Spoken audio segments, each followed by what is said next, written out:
Since my very inflammatory review of Gotham Knights, I've since put 16 hours into the game, and I do stand by my previous review, don't get me wrong, but I do believe that the co-op in this game is actually its saving grace. And there are some things in my review that I would change because I do believe the combat does get better the more you level up, and the customization as well as the crafting is also probably the best part of this game.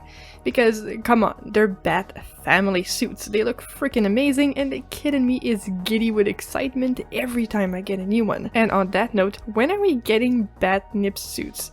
I can think of two very good reasons why we would need those. I'm literally addicted. Call this the confession of a RPG addict. And I think I actually pinpointed the issue with this game. But first I do want to talk about the co-op because this is what this video is about.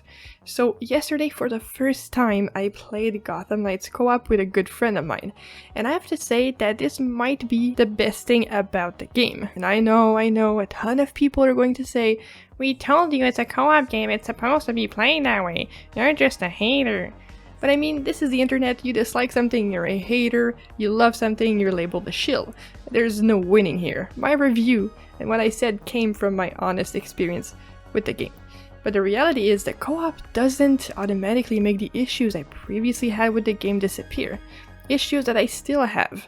And if anything, it just reinforces them. But, and it's a big one, kinda like Batgirls, I truly believe that being able to play with a friend or even randos makes this game more worth it than I previously thought. Even if I still can't fully stand by the $70 and $90 price tag in Canada with the state the game is in right now. I'll never be ashamed to admit that I'm wrong because I never go into something with bias because my mind can always be changed and I know that. And just a quick note, all the gameplay you're going to see in this video is what I captured while playing with my friend, and I think you'll understand very quickly why it's so fun. And it's clear that WB Montreal curated and crafted this game around that, and honestly, we played 5 hours straight, and I had an absolute blast, and I'm not ashamed to admit it. So here's the noteworthy things that I do love about the co-op in this game. Depending on which Bat family member you choose, they will actually interact with each other during missions and banter back and forth. I hope nobody saw me do that. I saw you. We'll delete it from the suit's data recorders later.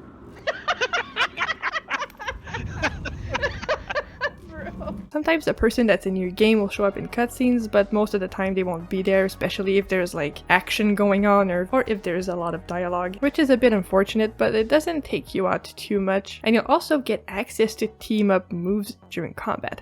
So when you grab an opponent, you can tell your teammate to come over to you and finish off an enemy. And though it seems there's only 2 per character, it's really satisfying to pull off. And I mean if the pop-up to do said team-up move would show up correctly, instead of you needing to walk back and forth and face the right way and check the direction of the wind and make sure the moon cycle is correct, and you get my drift. It's a little underpolished, and I think you'll see this issue a few times in the footage here, but I do love this mechanic because these characters have canonically trained together for a long time, and so it gives this layer of camaraderie that's really fun to watch, just like the banter. And both characters will continuously talk during these story missions, so the game isn't just ignoring the fact that there are 2 of you there, which is really nice, apart from the cutscenes like I mentioned. But what makes this truly an amazing experience is being able to communicate with your friend on how to stealth around and take out enemies without being caught. It's so satisfying to choke out enemies in tandem. This cooperative gameplay really shines when you look at one of the boss fights. I'm not going to go into spoiler territory here, but there is a section where you're dropped in a basement and there's like 6 or 8 bombs around, and 1 or 2 will start to arm themselves randomly, and you have to disarm them before you blow up everyone in the building. But as the mission goes on, enemies will start piling in, like really strong enemies with massive health bars, and the bombs will continue to alternate, and sometimes like 4 of them will arm themselves at the same time. And so that was really fun to coordinate with my friend, just being able to plan stuff like, hey, I'll take care of the bigger enemies and you keep the smaller ones off of me and prevent them from shooting me. Or I'll take care of the enemies, go disarm the bombs. It's that type of tactic and planning that makes the co-op in this game extremely good and fun. Now don't get me wrong, the crimes in the open world, even with a friend, are still pretty dull and bland. It's really the story missions that truly elevate this experience. I also love how, because each Bat family member is different, you can take on different roles during combat. So let's say your friend gets spotted, you actually won't automatically get spotted by the enemies unless they actually see you. So you can still stealth around and do takedowns while your teammate is taking all the heat and has their attention. Which takes me to my big point and why I think the game has such mixed reviews and issues. It's because they were trying to curate a fun single-player story mode and game while also wanting to make this game co-op. They didn't choose to focus on one of these things, and they also didn't make those two things complete. So it's not a completely fun co-op experience, and it's also not a completely fun single-player experience. And that's why everything in the games just feels so underpolished and unfinished. It's because it has this clashing identity. So like, for example, let's look at co-op. I wish there was a way to ping enemies apart from scanning them, because that arrow just never goes away. Because just communicating to your friend, I'll take this guy and you take that one in voice chat, is a bit hard to do when you can't pinpoint who you're talking about. And I definitely think that's something they could implement. And it still irks me that some really awesome stealth mechanics are not only hidden behind talent trees, they're locked to a particular hero. Because there is no quick switching in this game. But when you realize this game was also built for co-op, it makes more sense. But then, that still brings up the issue that playing alone makes the game not feel as fun, which is rather unfortunate, which really shines this game's identity crisis. It's clear that characters are meant to have different skills because you're meant to play with more than one person. And I think that's one of the main reasons why this game has so many bad reviews, but also has so many people defending it. I truly believe if they fix a lot of the movement issues, the interaction problems the game has, whether it's zipping to stuff, climbing on stuff, or actually add a jump button, which will really help a lot, adding diversity to crimes, while also deleting Robin's traversal move out of the game, because what is that crap? And it definitely has the potential of becoming a really great game. And I'm not going to lie, this game still needs a lot of work in my opinion. And I recently watched a big YouTuber's review, and he was just gushing about how fun the side activities were and how lively the city felt.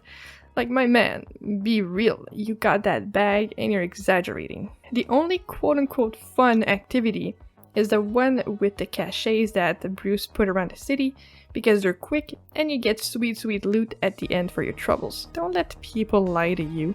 There is not enough traffic, there is not enough interactions with the city, there is not enough foot traffic for the praise that this game is lively or that the city feels alive to even be warranted, like at all.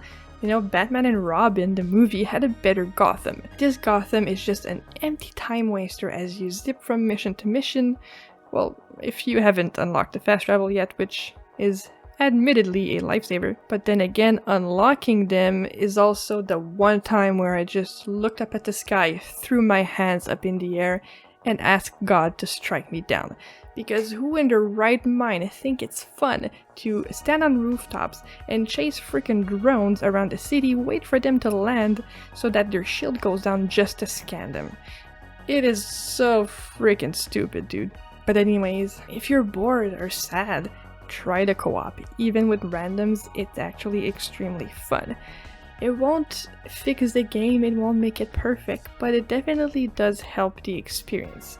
And I know my review was harsh, but just understand that I love these characters as much as you, and I want this game to be great because I know that it can be. I just hate when companies take fans for money bags, that they don't prioritize the fun aspect of the game. Instead, they prioritize how much it can be monetized, and it's a real shame. I digress. Those are my thoughts about the co-op.